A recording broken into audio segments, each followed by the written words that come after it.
নমস্কার বন্ধুরা, মৌটুকস কিচেন চ্যানেলটিতে আপনাদের সকলকে স্বাগত জানাচ্ছি।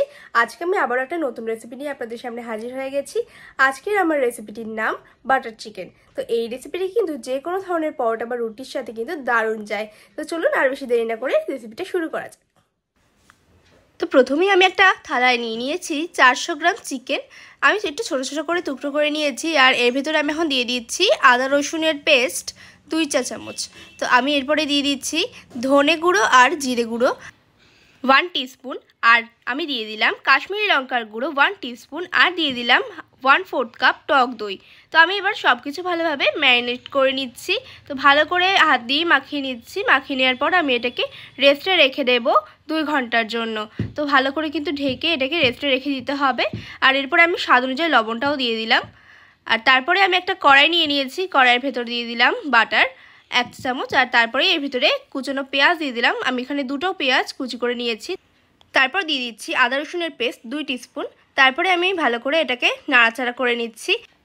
এটাকে আমি হালকা লাল করে ফ্রাই করে নেব, যাতে করে এটা সুন্দর করে ভাজা হয়ে যায়। আর তারপরে আমি এর ভেতরে দিয়ে দিচ্ছি তেজপাতা, 2টো তেজপাতা আমি এখানে ইউজ করলাম। আর তারপরে আমি এর ভেতরে দিয়ে দিলাম এলাচ, লবঙ্গ আর দারচিনি। তো আমি ভালো করে এখন এর ভেতরে দিয়ে দিচ্ছি 1 টিস্পুন পরিমাণে কাশ্মীরি লঙ্কার গুঁড়ো। তারপর ভালো করে নাড়াচাড়া করে নেব। তো এবার আমি এর ভেতরে অ্যাড করে দিচ্ছি 2টো কাঁচা লঙ্কা। আর অবশ্যই কিন্তু আমাদের এই রেসিপিটাতে অবশ্যই বেশি করে কিন্তু টমেটো লাগবে। আমি এখানে 4টে টমেটো বড় সাইজের অবশ্যই নিয়েছি টুকরো করে। যদি টমেটো হয় ছোট সাইজের তাহলে অবশ্যই কিন্তু 5-6টা নিতে হবে। আর আমি এখানে অ্যাড করে দিচ্ছি 2 টিস্পুন পরিমাণে জিরে ধনের গুঁড়ো। ভালো করে এবার নাড়াচাড়া করে নিচ্ছি। তারপরে আমি এর ভেতরে অ্যাড করে দিচ্ছি 1 কাপ পরিমাণে জল। জলটা যদি একটু উষ্ণ গরম হয় তাহলেই ভালো হয়। আর এরপরে আমি এর ভেতরে দিয়ে দিচ্ছি 5-6টা কাজু। তো ভালো করে এবার মিক্স করে দিচ্ছি। এটাকে এবার ভালো করে ফুটতে দিতে হবে হাই ফ্লেমে। তো হাই ফ্লেমে কিছুক্ষণ আমি এটাকে ফুটিয়ে নেব। এরপরই আমি এর ভেতরে অ্যাড করে দেব স্বাদ অনুযায়ী লবণ। এখন কিন্তু এটা প্রায় শেষের দিকে হয়ে এসছে। তো দেখতেই পাচ্ছেন এটাকে কিন্তু আর মাত্র আমি 2 মিনিট মতন বয়েল করে নিয়েছি। তো এখন এটা এরকম একটা পর্যায়ে চলে এসছে। তো এবার এটাকে আমি গ্যাসটা অফ করে দেব। তারপরে এটাকে ঠান্ডা হতে রেখে দেব একটা সাইডে। এরপর আমি একটা ফ্রাইং প্যানের ভেতরে নিয়েছি সাদা তেল। আর এরপরে আমি এর ভেতরে অ্যাড করে দিচ্ছি চিকেন, যেটাকে আমি ম্যারিনেট করতে রেখে দিয়েছিলাম 2 ঘন্টার জন্য। তো এবার এটাকে আমি ভালো করে গরম হয়ে যাওয়া তেলের ভেতরে ছেড়ে দিচ্ছি। যদি আপনাদের কাছে গ্রিল প্যান থাকে তাহলে কিন্তু অবশ্যই গ্রিল প্যানটাই নিতে পারেন, সেক্ষেত্রে আরও ভালো হবে। তো আমি এই ফ্রাইং প্যানেই করছি আজকে, যেহেতু এটা সবার জন্য আমি দেখাচ্ছি সেই কারণে ফ্রাইং প্যানেই আমি এটাকে সুন্দর করে লাল লাল করে ভেজে নিলাম। অবশ্যই কিন্তু চিকেনটা সিদ্ধ হয়ে যাওয়া পর্যন্ত আপনাদেরকে এটা ভাজতে হবে লো ফ্লেমে। তো অবশ্যই কিন্তু আমি এবার সেকেন্ডবারেও দিয়ে দিলাম। তো এবার আমার এটা ঠান্ডা হয়ে গেছে। তো এবার আমি এটাকে একটা মিক্সিং জারের ভেতরে নিয়ে নিচ্ছি। আর এদিকে কিন্তু আমার সেকেন্ডবারের চিকেনগুলো রেডি হয়ে গেছে, আমি এটাকে তুলে রেখে দিচ্ছি।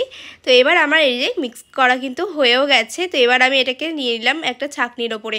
তো ছাঁকনির ভেতরে দিয়ে ছেঁকে কিন্তু এটাকে কড়াইতে নিয়ে নিচ্ছি। আগে যে কড়াইতে আমি এটা করেছিলাম আর কি, সেটাতেই আমি নিয়ে নিচ্ছি। তো ভালো করে ছেঁকে নিতে হবে। তারপরে 1 কাপ পরিমাণে জল দিয়ে দিয়েছি। ওই মিক্সির বাটি ধোয়া জলটাই আমি কিন্তু এর ভিতরে অ্যাড করেছি। আর এরপরে আমি এর ভিতরে চিকেনগুলো দিয়ে দিচ্ছি। তো এটাকে আমি এবারে লো ফ্লেমে রেখেছি, লো টু মিডিয়ামে রেখে কিন্তু এটাকে ভালো করে মিশিয়ে নিচ্ছি। দেখতেই পাচ্ছেন এবার কিন্তু এর ভেতরে আমি আরও স্বাদ অনুযায়ী লবণটা দিয়ে দিলাম। দিয়ে দিচ্ছি 1/4 টিস্পুন চিনি। তো এবারে কিন্তু ভালো করে এর ভেতরে দিয়ে দিচ্ছি 1/4 কাপ ফ্রেশ ক্রিম। ফ্রেশ ক্রিমটা কিন্তু অবশ্যই এতে অ্যাড করতে হবে, নাহলে কিন্তু রেসিপিটা ভালো হবে না। তো অবশ্যই কিন্তু ভালো করে এটাকে আমি মিশিয়ে নিচ্ছি আবারও।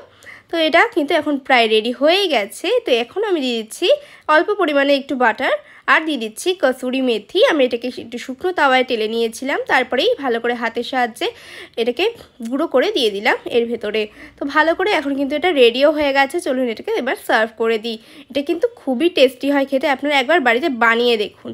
অবশ্যই কিন্তু আমি এটাকে পরোটার সাথে সার্ভ করেছিলাম, চাইলে কিন্তু আপনারা রুটির সাথেও সার্ভ করতে পারেন। খেতে কিন্তু ভীষণই সুন্দর হয়।